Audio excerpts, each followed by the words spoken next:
희망의 기환이라고 제가 제목을 걸고 요새 돌아다니면서 강의를 많이 이제 하고 있는데 잡힌 일정 지금 소화하고 있어요. 그런데 한 8개월쯤 지금 됩니다.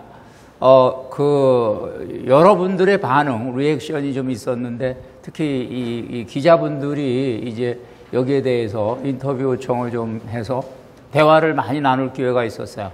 그런데 매번 그분들의 첫 번째 질문은 똑같았어요, 저한테. 어떤 질문이냐. 우리가 보기에는 희망이 전혀 보이지를 않고 희망은 느껴지지가 않는데 신부님은 희망이 왔다고 주장을 하고 다니십니다. 희망이 왔다고 주장하는 이유가 뭡니까? 이렇게 이제 얘기를 합니다.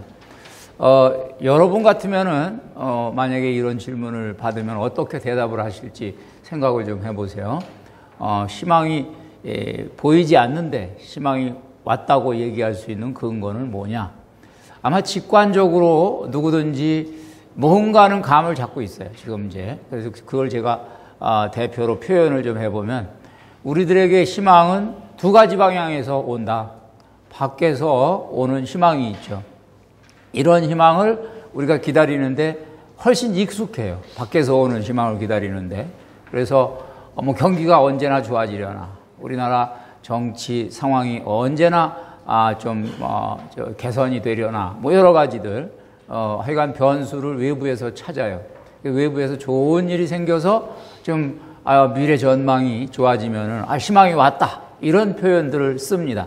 그런데 이런 식의 희망을 우리가 기다리면은 이 희망에 대해서 우리는 늘 수동태고 피동태의 입장이 돼요. 그러니까 이 주체성을 잃어버립니다. 그래서 이래서는 안 되겠다. 그러면 희망의 주인이 되는 방법은 뭐냐?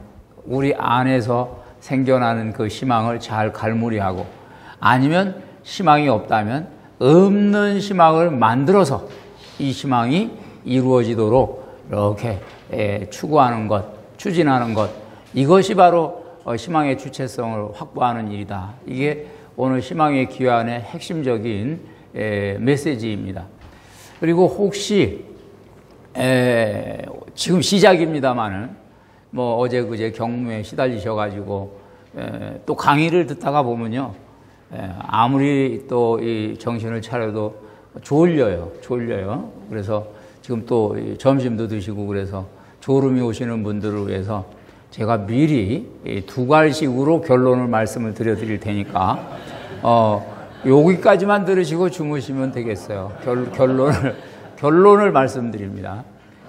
제가 지금 오늘 말하고자 하는 희망은 희망 컨텐츠가 아닙니다. 희망 컨텐츠는 있다가도 없고 없다가도 있어지는 게 희망 컨텐츠예요. 제가 말하는 희망은 희망 행위, 또 희망 현상, 그러니까 우리가 희망을 가지고 있다는 이 사실 자체, 이것이 가지고 있는 에너지를 주목하자. 그리고 이 에너지를 써먹는 방법을 터득하자. 그리고 이 에너지를 결집해서 미래를 창조하자. 그 이야기입니다. 그러니까 희망 행위 자체가 우리에게 희망 컨텐츠를 가져옵니다. 그게 저의 확신이에요.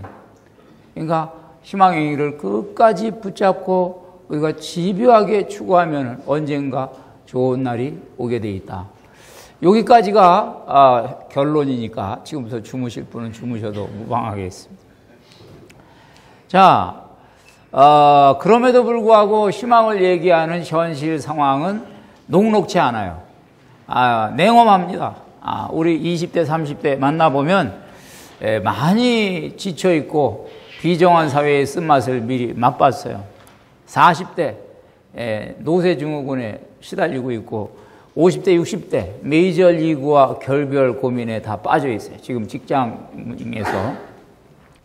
그런데 이 중에서 제일 힘든 계층이 40대라고 그래요. 제가 이걸 확인한 거는 작년에 8월 달에 제주도에서 경제인들을 대상으로 강의를 할 기회가 있었는데 그때 진행을 서울대학교의 송병락 교수가 진행을 했어요. 근데 이분이 이제 진행을 하다가 요즘에 어려움을 이야기하면서 특히 40대가 어렵더라 하는 이야기를 했습니다.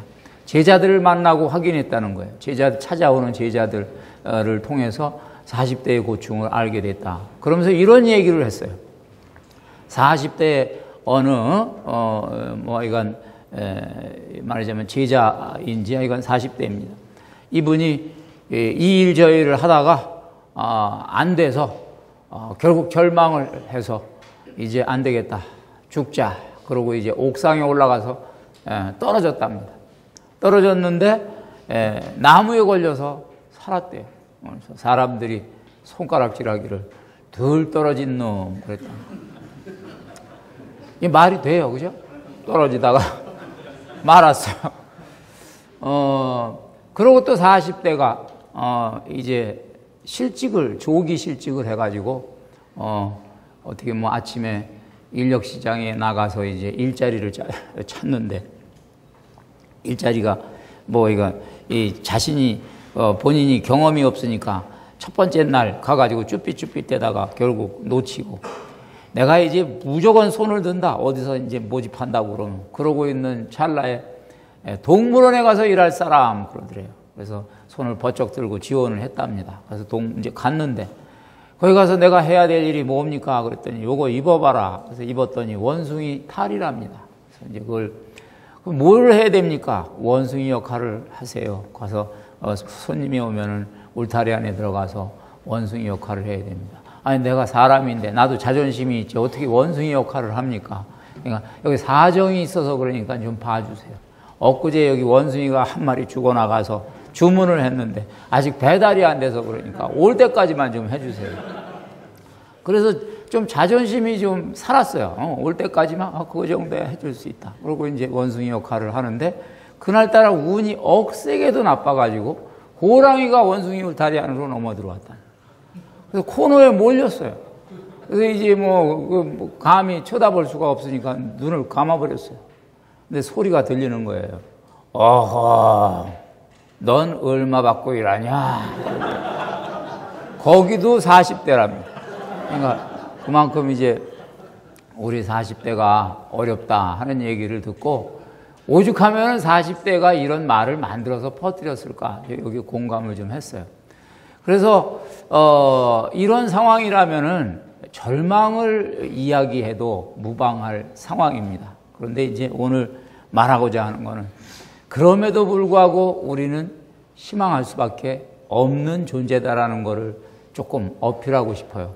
철학적으로. 우리가 지금 여러분들 요 용어 하나만 조금 익혀두시면 앞으로 많은 어떤 판단을 할 때 참고가 되고 도움이 좀 될 겁니다. 여기 레이저가 안 나오나요? 여기는 안 비치구나. 현존재라는 말인데요.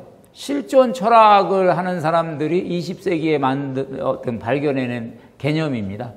실존 철학 그러면 쉽게 말하면 여태까지 철학의 주제는 좀 고상하고 좀 우주적이고 좀 본질에 대한 질문이고 그랬는데 이제 20세기에 들어서면서 우리 사는 게 너무 힘드니까 생존의 문제를 철학의 주제로 삼은 거예요. 어떻게 생존하면서 발생하는 이 문제들 이런 것들을 철학적으로 구명하면서 답을 찾아나가는 거죠. 그러는 가운데에 현존재라는 말을 만들어냈는데 현존재는 독일어로 다자인입니다. 다라는 말은 여기라는 뜻이고 자인은 빙이라는 뜻이니까 here being이라고 억지로 이름을 붙여봤어요. 그 번역은 현존재라고 되어 있어요. 이 말의 의미는 뭐냐? 인간에게는 다, 여기라는 이 지점이 결정적인 지점이다. 왜냐하면 여기는 매 순간, 여기 속에는 지금이 있어요. 매 순간 인간이 고뇌하고 선택하고 결단을 내리는 지점이다. 그래서 현존재가 결국에는 이제 인간의 특성을 반영하는데 요 현존재라는 말 속에 뭐가 들어가 있는 거냐 그럼 인간은 매 순간 매 지점에서 고민하고 고뇌하고 그 다음에 선택하고 결단을 내리게 돼 있는 존재다. 그런데 그 방향성이 어디냐? 보다 나은 미래. 보다 나은 미래. 오늘보다 말하자면 더 행복한 내일, 뭐 그런 식으로 우리가 미래를 추구한다. 그걸 이름하여 이걸 결국에는 현존제를 풀어보면 인간 안에는 희망 본능이 있다는 거예요. 인간 안에는. 그러니까 끊임없이 더 나은 미래를 추구하는 것이 있는데, 그래서 무슨 말이 가능하냐?